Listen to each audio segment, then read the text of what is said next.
Welcome to the Intrinsic First Leadership Podcast. I'm Aaron Robbins with Intrinsic First. Thanks for joining us on this journey. Be sure to stick around to the end for some debatably funny jokes that will hopefully leave you with a smile. And don't forget to like and subscribe to stay up to date on our latest episodes. We're here to support you, and we'd love to hear from you. So drop us a comment below or reach out to us directly at info@intrinsicfirst.com. Ready to dive into the world of leadership? Let's get started.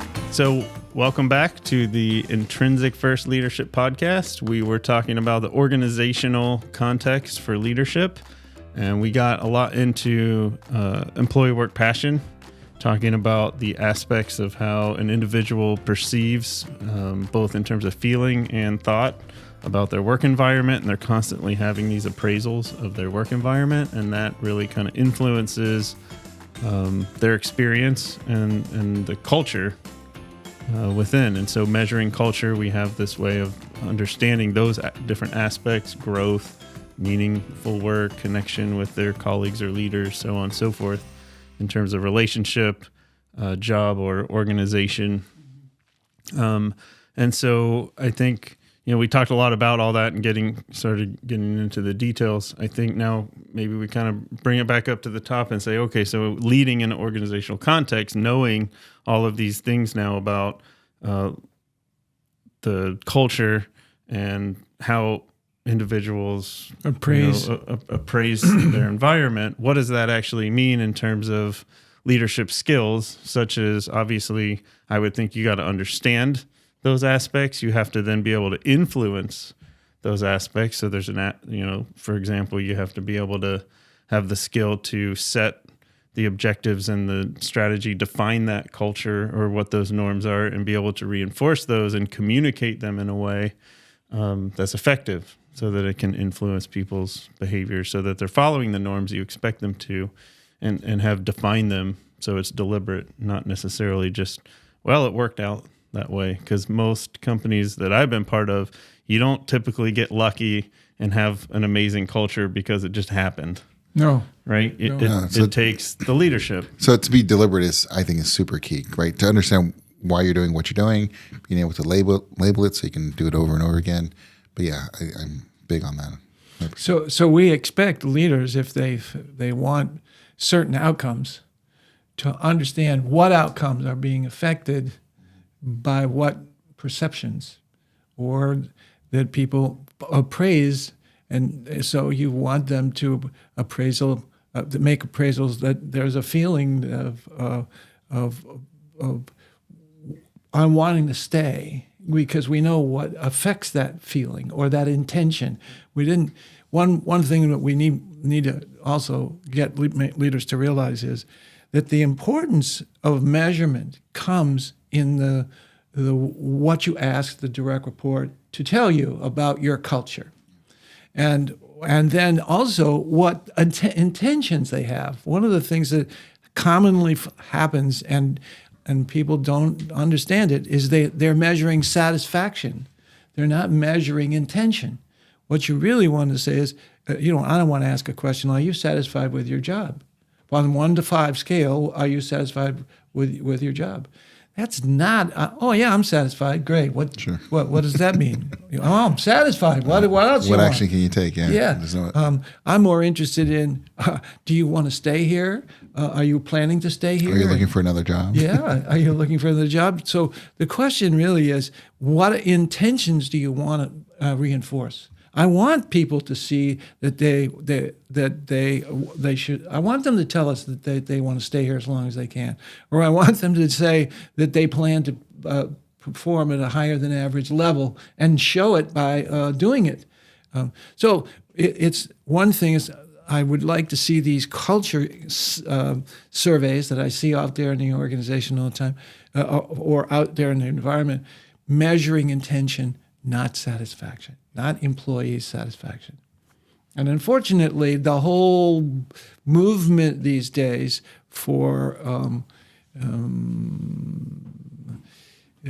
what do they call it, engaged or not? You know? If you're engaged, The whole idea of measuring satisfaction is it's not a 1-point scale. It's one question on a scale of 1 to 5. How satisfied are you working? It's just I just very read ineffective measure. I just read a number of these surveys because at the end of the year you're reading these surveys, from like Deloitte or MIT Sloan Management and Gallup, and their engagement is always a big factor, like whether or not the employees are engaged. Okay, so if you tell me as a business manager my employees are not engaged, then I'm like, what do you do about it? Exactly. And that's the number one criticism and that I get from a lot of business managers. Like, okay, I've got this survey. I don't know what to do with it. Sure. I think engagement is important, but it's in terms of a survey, it doesn't help so much to know that you're engaged or disengaged. It's not actionable. Exactly, and that's why I love the EWPA, because it gives you empirical data that shows you here's what your people are thinking, and based on that, we know what actions to take, and we can advise. We know what buttons to push. Yes. That if we want people staying, we need to look at growth, and if we want somebody to put extra effort into it, we have to look at its meaning to them. Things like that. Right. So bringing that back then to the leadership skills, what are some of the organizations? So for example, we talked active listening is a 1-to-1, micro skill for leaders, or at a team context, you have to conflict resolution might be type of skill. So at an organizational level, what would you say are some of the most important skills or behaviors that a leader needs to be able to? I think they should, at minimum, understand the levers that need to be examined. If we look at a lever, something that's like pushing a button and the lever goes, and what levers do they need to examine? You do have to do a really serious, clear, effective job of understanding your culture. And your culture needs to be measured in certain ways that enable you to then therefore take action. One of the things that drives me crazy is I see measures that have either yes or no answers. And so if you have a survey that's 1 to 5, you always got a middle point where it's, I don't know, sometimes yes and sometimes no. That you want 1 to 6. And so that it usually breaks down into 3 means no, and anything to 1 and 2 means no, and 4, 5, and 6 means yes. And it's so what you're really doing is setting it up, your measurements right, to be able to tell you the right kind of information that you'll be able to make decisions about how you're going to do it, what you're going to do about it. So sounds like they needed an instrument to be able to do that. Some of that. A measurement, a survey. We call it an instrument, and you and I both use that the same way. But we're really talking about, is the quality of your measurement any good? So in that, some business leaders like, well, how good is a survey? Like, I mean, they don't quite understand the data they can get from the survey. Well, it depends on the survey. If it's not valid or reliable, then you're going to get a bunch of garbage. But what is the skill then? The skill is being able to understand measurement. Understand measurement, understand how to interpret the culture and to value, know how to lever. So how do you teach that? Well, unfortunately, it's kind of experience. Part of it is finding the right HR people who are sensitive to the kinds of things you're going to do with the information. Unfortunately, I find that this sounds a little bit unfair perhaps, but many times I've run into people who don't care what kind of measurement they put in. If it's popular, I'll use it, or who's doing it, and what, and how much does it cost? And rather than looking at the idea that data is a very, very sensitive, can be a very, very sensitive skill, a very important skill. So it's sort of like, what did I use to measure my pulse? Well, I put my wrist to the thumbs and so forth. Or did you use a blood pressure cup. High blood pressure. One of those is much more sensitive than the other, and I trust one more than the other, and I'm able to do something with that because I can then begin to look at how your blood pressure is in relation to mine. What's the average for me? What are some of the sensitive situations? We want to be sensitive to the medical kind of measures we have, but we don't think about it in terms of human psychic behavior. I had a executive.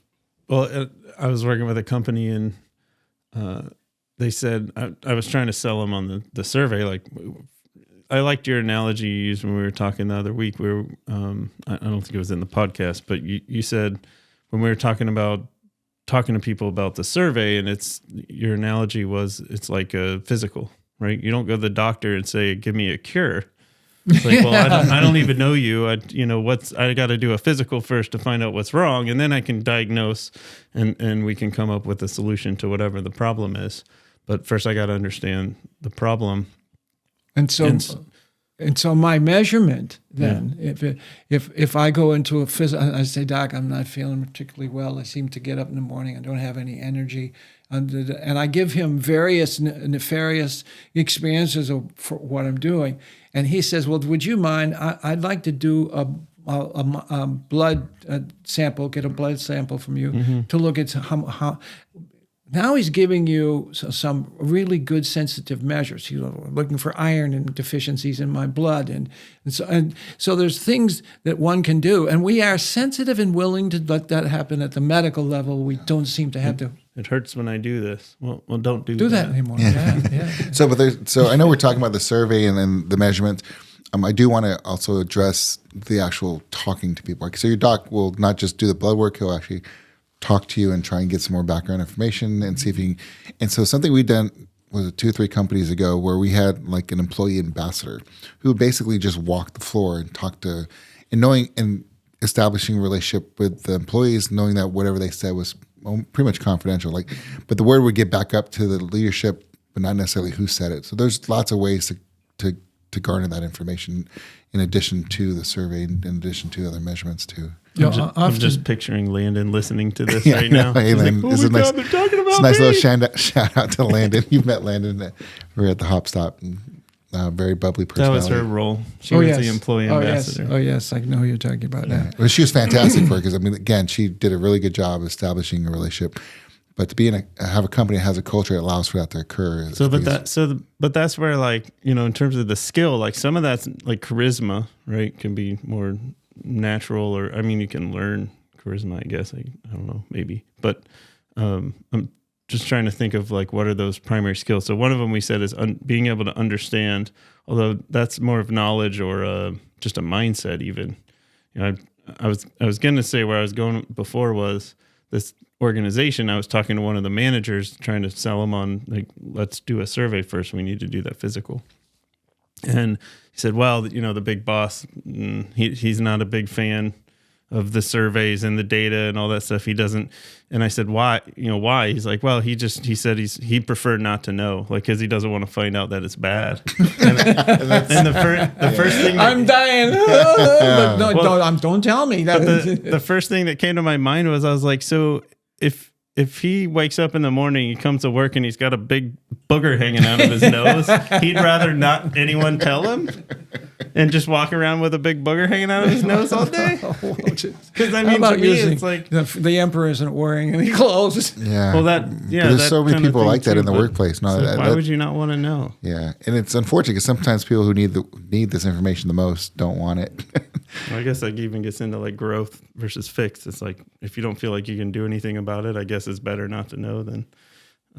But that's the whole point of let's come leading, back right? to what your point is. I believe is what behaviors do you want the leader to be able to do or use? Yeah. So like in communication, I think is a big one, right? You have to be able to communicate. So if we go back to the phases of performance, just like in one-to-one, you have to be able to set goals. In team, you got to build a charter. And an organizational initiate, it's about setting, I would say, the strategy, right? It's a bigger picture. You still have goals, objectives, but it's even more complex in terms of defining values and a mission, and then ultimately communicating that would be, I guess a different phase of Well, performance. in our push today with these podcasts, is we're really trying to lobby hard for leaders being sensitive to the measures they can use to understand their culture. That's the behavior. And so that means I expect a manager to be able to be willing to look at alternative possibilities for how you're going to gather information about what appraisals people are making on the job. Now, if we set, for example, a clear expectation for all our middle and upper managers to be able to read and understand some specific statistical ideas about what's true, that's because I hear a lot of people say, that's not true. And I go, really? Well, how do you know? Well, I talked to 2 people recently, and that. Well, does that make that reality? That's a measure of your. That's the measure of your culture. 2 people. Right, but I would also argue that the survey is only one piece of it. And yeah, you don't want to go talk to 2 people and try to make assumptions or extrapolations about the whole organization. But I think at an organizational level, from my experience, you do need to be able to get down there and see it firsthand and be able to get feedback, not just through a survey, but from your managers. 100%. But that comes down to also then being able to build trust and have that, I guess, psychological safety within the organization so that what people are telling you is the truth. Because, yeah, I've also seen it where people aren't going to give you the real truth. Hey, employee, how's it going? Yeah. Do you like working for me? Yeah, of course I do, sir. Exactly. It's like, hey, what do you mean? Everything's great in my organization. Dory, Meanwhile, baby. they walk away and they're like, this freaking. It happens so much. Oh, gee. I mean, it is. And it's what the thing of it is that it's so much hinges on the top rung of the organization, the vice president or the president or the vice president for HR. Those people having faith in the information that they have.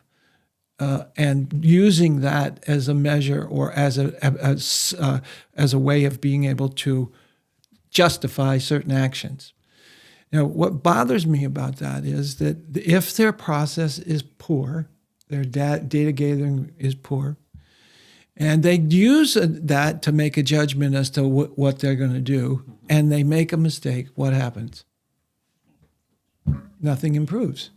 That's the worst thing that could happen. The worst part of it is they could have people bailing out constantly and not knowing why. Right. So there's so much information that we don't do or we choose not to use that limits our capacity to understand the problem itself. And you know what? I've seen vice presidents go for months looking and analyzing the sales figures to be able to decide what's wrong. And I go, wow, that's a lot of effort. And that, did you come up with? Yeah, we did. We did. Our people just don't want to do the job. Really. What do you think how do you think they feel while they're out there? Because one of the things we don't measure is affect. People do not measure how their direct reports or their employees feel on the job. And what's one thing about the EWPA is it's out there measuring people's feelings. Now, you would say, well, how do they do that?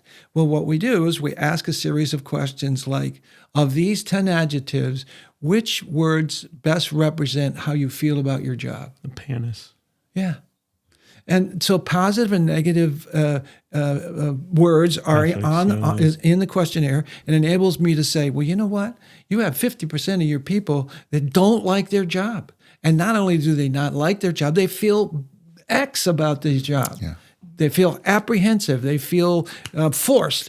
And we look at the words that are used in the questionnaire. And we don't just use one. We use 5 negatives and 5 positives, and let's see how they turned out. And then how many people are on one side and versus the other side, as it says to what intentions they have.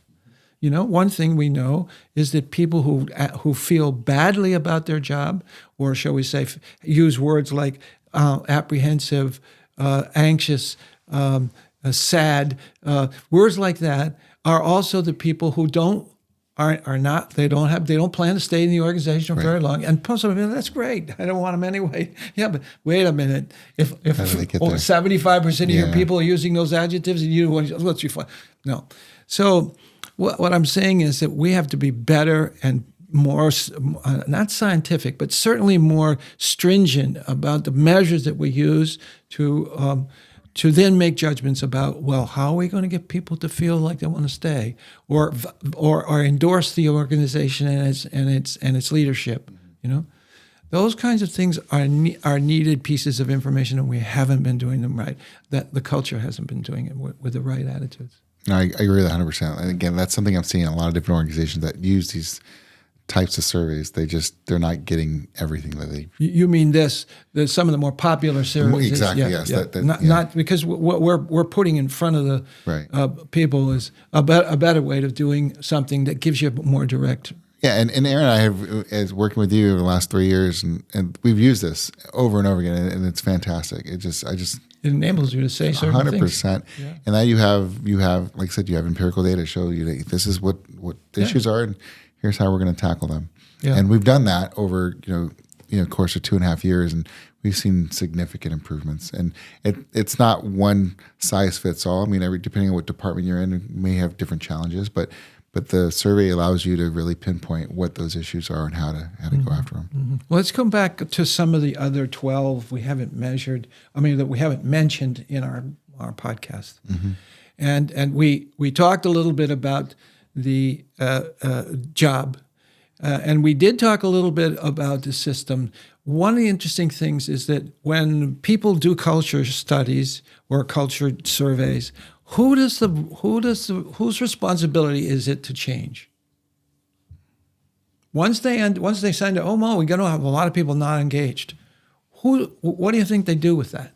The data do. And 9 times out of 10, a lot of managers a lot of strategic managers turn to their vice president and say, do me a favor, make sure that every manager knows that that's their responsibility. First, we want to see the first line supervisors.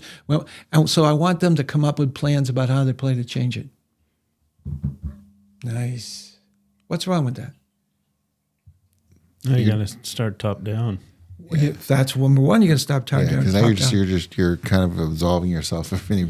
Well, you're not giving. You're not putting the idea of not who's responsible for it, because sometimes the manager can't do anything with it.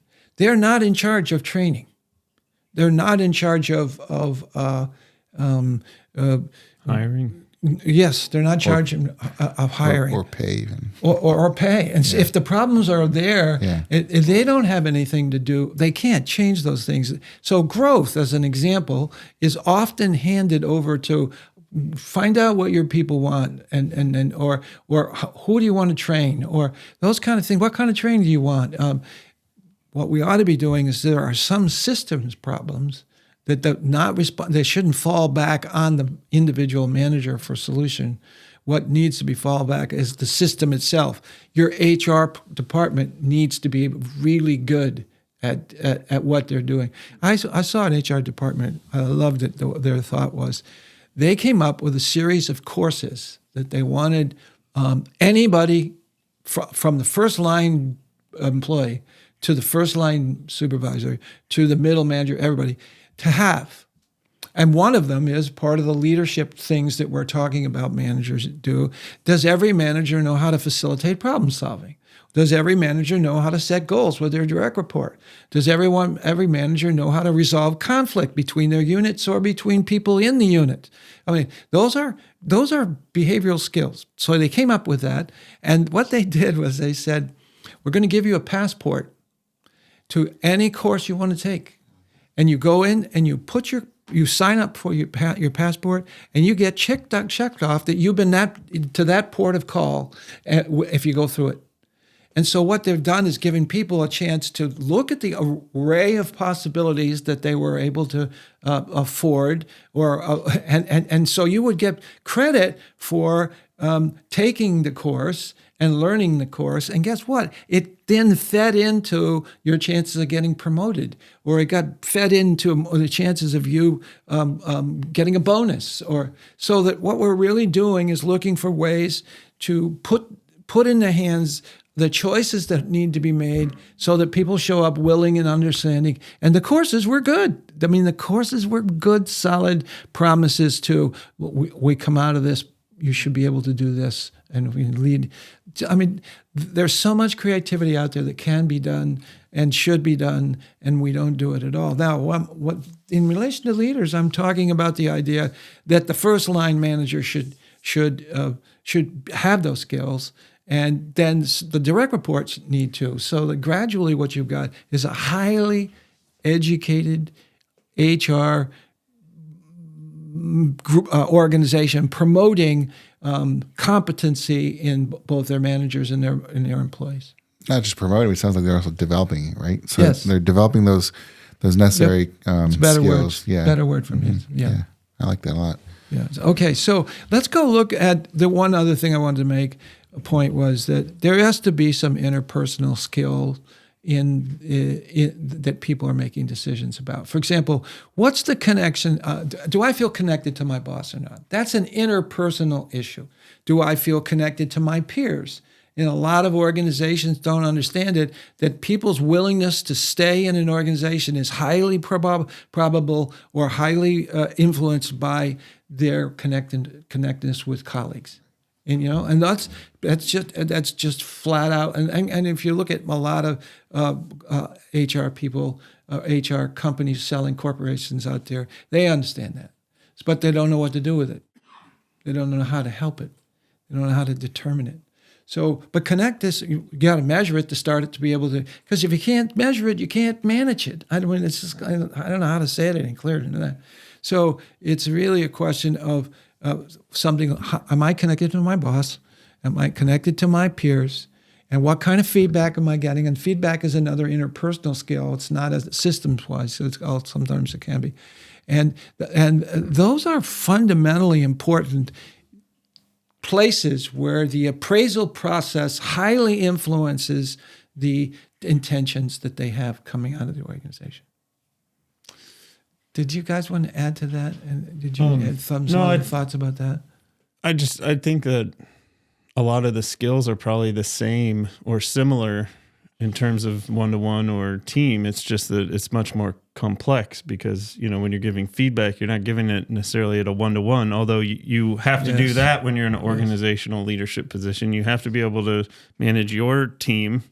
But there also has to be feedback at an organizational level. So I don't know. But I think of certain skills, like you have to be able to present. You got to be able to get in front of, my last organization, we had over 180 people. You got to be able to stand up in front of them and confidently talk to them and tell them about what's going on and be able to communicate that vision, the mission. So you got to be able to create the strategy, and then you got to be able to communicate it.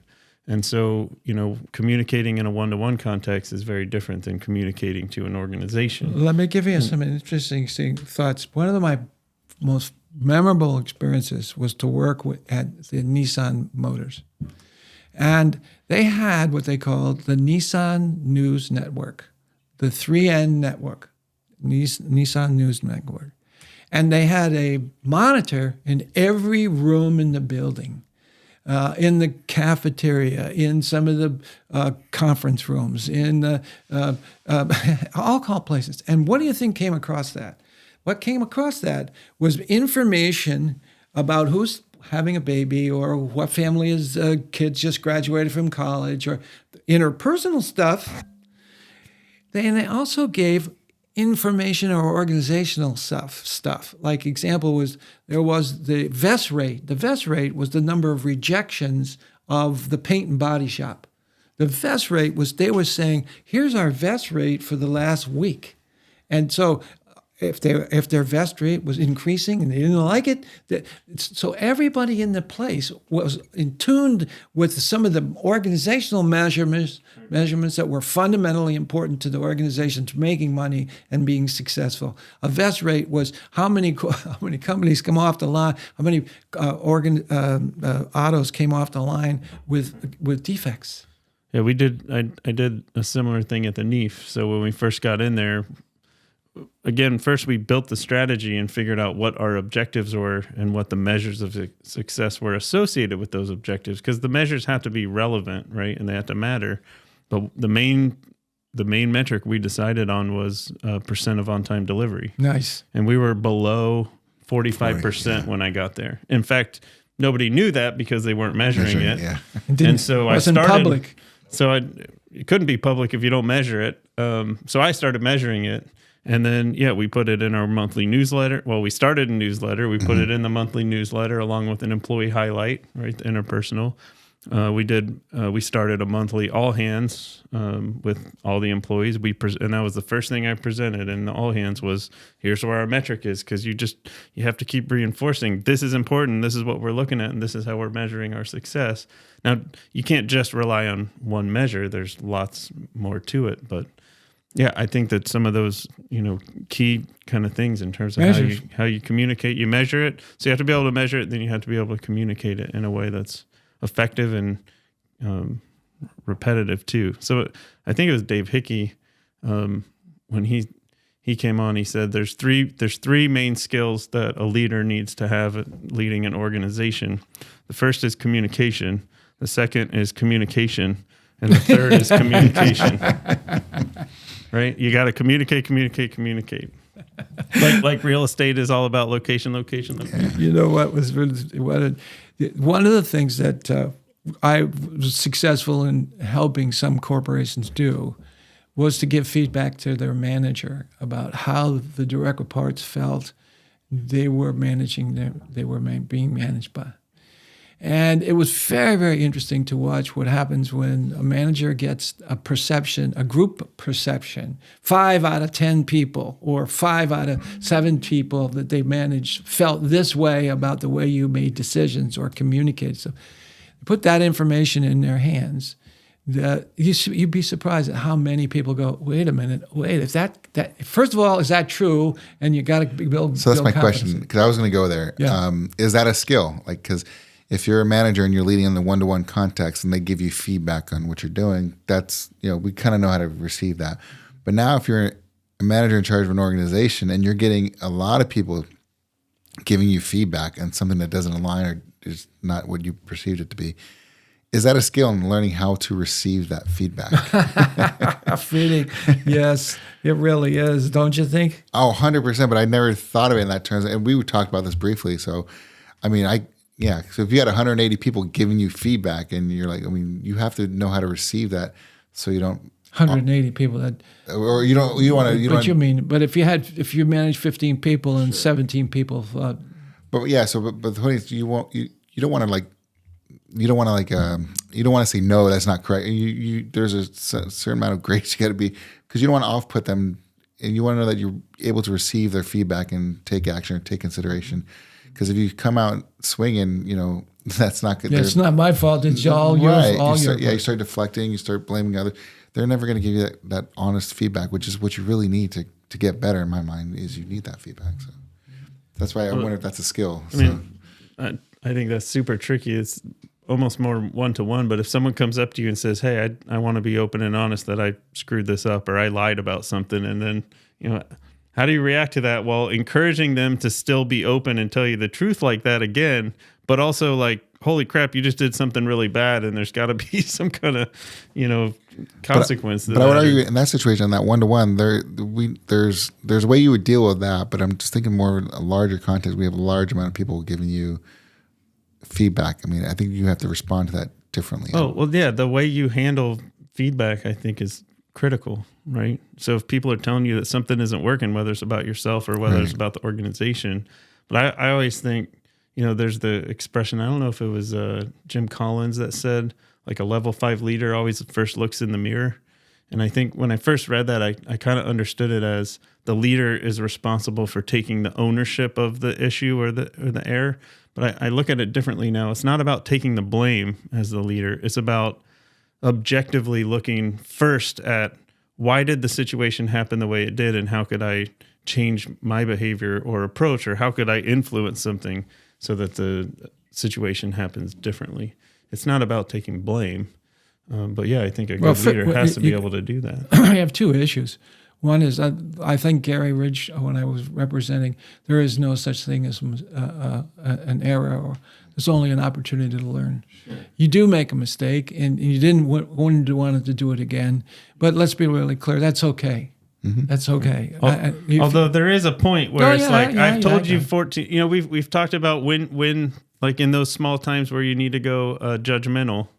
Or go off of the objective feedback, is like, I've told you three or four times now specifically that this can't happen anymore, and you just continue to do it blatantly. This isn't about skill anymore. This is just apathy or something. Raising that in the juxtaposed to what I just said is a little bit, in some ways, I think it's confusing at best. What we're really saying is, within the culture of there is no mistakes, there's just an opportunity to learn. I don't expect something to be done over and over and repetitively done over and over and over again, and that bypass everybody else's responsibility, because there is no mistakes. Well, right. You got a manager that's managing you, and he or she sees the same mistake happening over and over and over again. I would say you didn't use it as a learning experience. Oh, right. Yeah, no, exactly. And so applying that, there is no mistake, only learning opportunity. That statement alone is understood. But the application of it, I think, is what's the skill. That's where you have to be able to get good at. You mean the difference between what's happened after you get that information and before? How you respond is to different. It. Yeah. Well, it's more saying it versus living it. Yes. Right? You could say mistakes are learning experiences, but if you come every time someone comes to you with a mistake they made, and you just rip them apart or lay them out or dress them down, as they say in the military, right? Then you're not living that value, right? Because that's a value that you're setting. It's okay to make mistakes, and I think that's one in particular that needs to be there. People aren't going to feel safe or be willing to be creative and take risks if they feel like, well, if I get this wrong, big consequences, I could lose my job, or So, but I don't know. I was just trying to say that, yeah, it's that execution of it, and so saying that mistakes are learning experiences doesn't mean that you can just keep making mistakes all the time. It means you have to learn from them, and that you're not making mistakes in the same way over and over, but it's okay to make those mistakes. So going back to the leader getting feedback from his organization, of maybe learn. Go ahead. So first of all, when we talk about a leader getting his or her feedback from their organization, I'm not talking about 150 people giving one person feedback. I'm talking about the span of control that you're responsible for, in the individuals that you're working for. I think that it's dysfunctional to give me feedback about 20 people that I manage indirectly. But if I measure 5 people or manage 7 people directly and meet on a regular basis to discuss goals and evaluations of how it went, that's different. Okay. So that number one. Number two is that the whole issue of what is the central tendency of all people managed by all your managers, if most of the let's say the central tendencies of the data is negative and I got 150 people, or I run a 150 people unit of it, I think it's impossible for me to be able to be responsible for directly correcting that situation. It's just the spectrum of control is too wide. So again, even if you do the survey, the EWP will give you feedback. Yeah. It'll tell you, hey, your people are not feeling connected to your leader, as an example. How you receive that, I think, is a skill in the sense of what's productive and what can you do, what's in the realm of your possibility, and who else in your organization can help you, correct that situation. I think far too many times we're certain leaders that are, let's say, less skilled will take that personal, and then they'll just deflect or blame others, or they just won't take. Ego gets involved. The ego gets involved, and so I guess that's what I'm trying to get to. Is I believe there's a certain amount of skill to understand what information you're receiving as feedback and what you can do with that information, and not to let your ego, not to trip over your own ego, which so many, I think, leaders have a tendency to do. They do. I was called into work with they called me up and said, "Can you fix people?" I said, "I don't know. What do you mean fix? Is your carburetor running well or what?" So, no, he said, I've got a executive who reports directly to me, who took over a unit, and he's been in the unit now for about 8 weeks. And of the 15 people who he manages directly, 7 have decided to leave.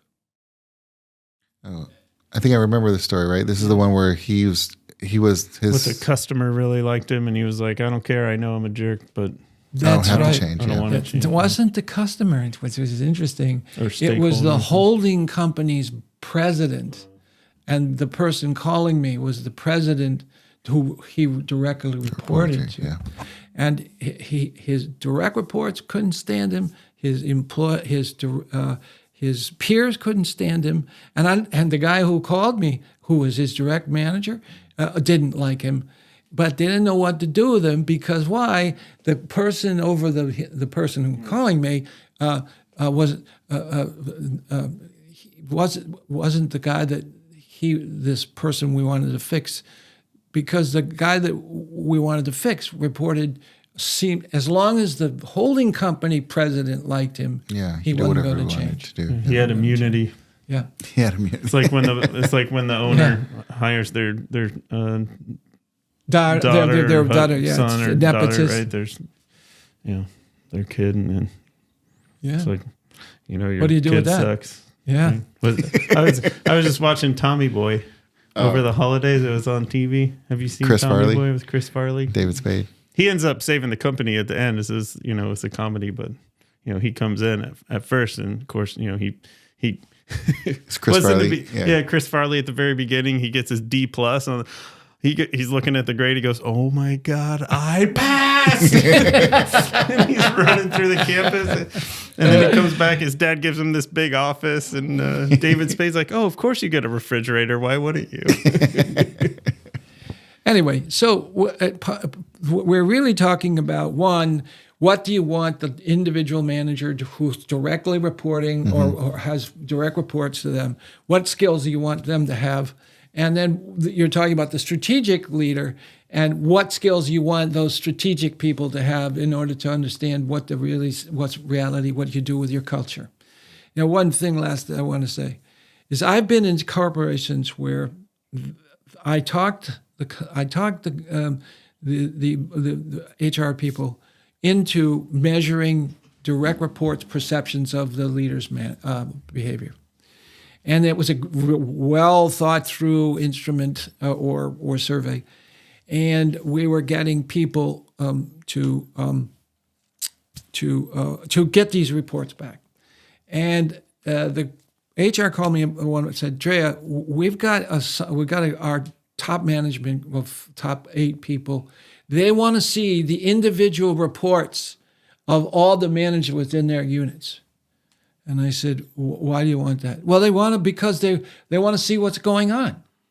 And I said, "Well, did they take the instrument themselves?" "No." "Why didn't they take it?" "Well, they don't believe in that stuff." "What are you going to do with the information that you get that I'm supposed to send you?" "Well, they're going to look at those and try to light a fire under them." I said, "But that they haven't taken themselves?" And they said, "Yeah, well, they don't want to take those." And I said, "Well, then I'm not sending you the information." And they said, but you can't just say you can't send me the information. We paid for it. I said, but I didn't say that you could use it that way. To berate them, yeah. To hurt the people. No.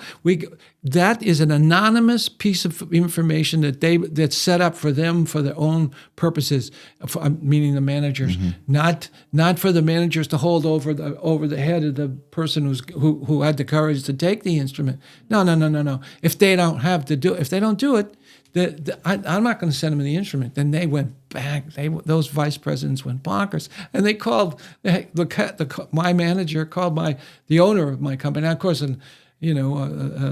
I have that right to make that decision in my own company, and I built the damn instrument. So I said they went bonkers. We paid for that. I said, yeah, but you pay for the right use of it. You don't pay for the instrument. You don't own it. And I'm not going to do that unless that happens. And so my boss had to come down and meet with those 8 managers, those top executives, and tell them what they're doing and why they're doing it. And he wasn't going to back off it. It was one of those things of, no, you can't do that. They're trying to protect you from hurting your company and your country. Yeah, and they can't model the behavior they want them managers to do. Right. That's totally wrong.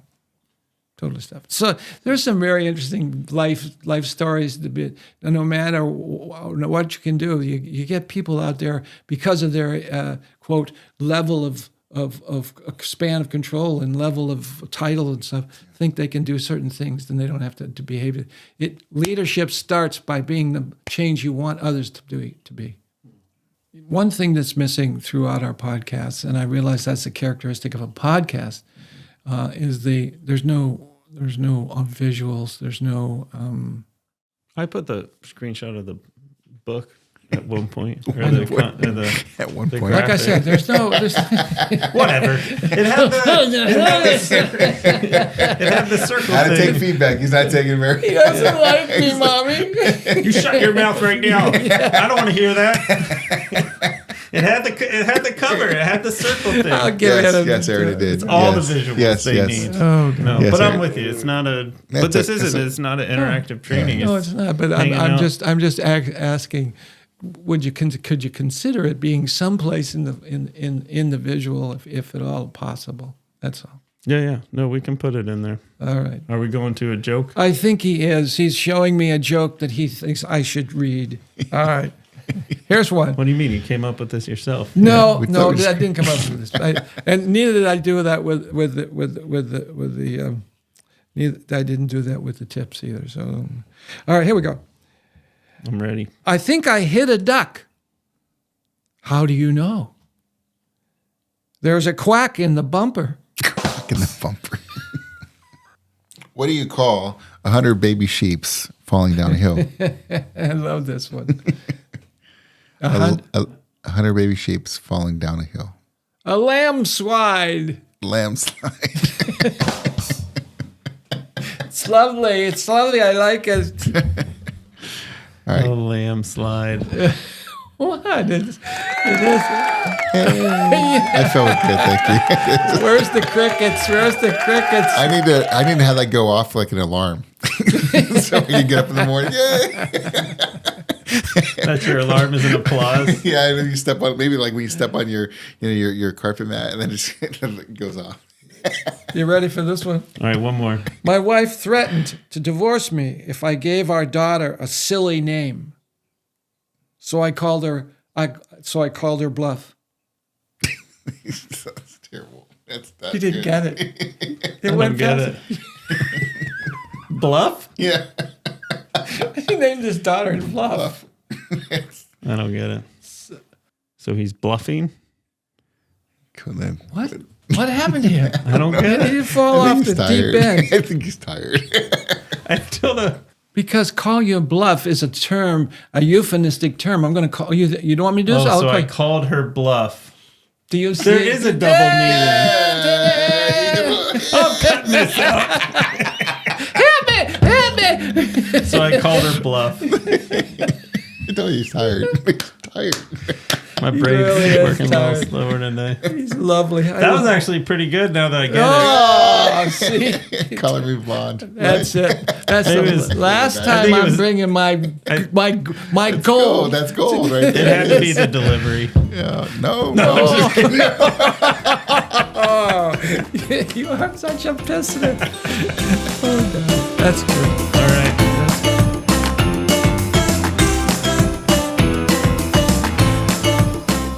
Congrats! You made it to the end of the episode. Thanks for tuning in.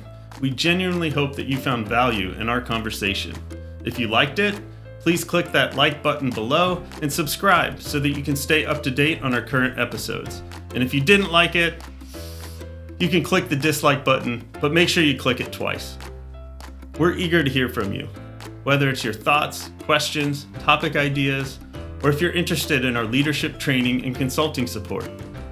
Leave us a comment below or reach out to us directly at info@intrinsicfirst.com. We're open to any and all feedback. Thanks again for joining us. We look forward to having you back for more insightful leadership discussion. Until next time.